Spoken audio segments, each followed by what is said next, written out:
ফয়লার বাজু হইছো হবাজু হওয়ার দরকার আছে না নাই কইলাম হবাজু হোসাইন বাদের বাজু কিতা এখন আর মাতে না হইলাম বাদের বাজু হইল আল্লাহ যাকে চান তাকে সম্মান দেন, যাকে চান তাকে বেইজ্জত করেন।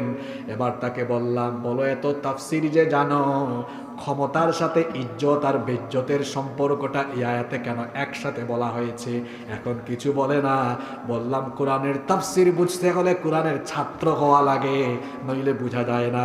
তার মানে হলো এই আয়াতের ব্যাখ্যা হলো ক্ষমতায় থাকলেই ইজ্জত পাওয়া যায় না, মাঝে মাঝে ক্ষমতায় না থেকেও সেই মানুষেরা ইজ্জত পায়, মাঝে মাঝে ক্ষমতায় থেকেও মানুষ ইজ্জত পায় না।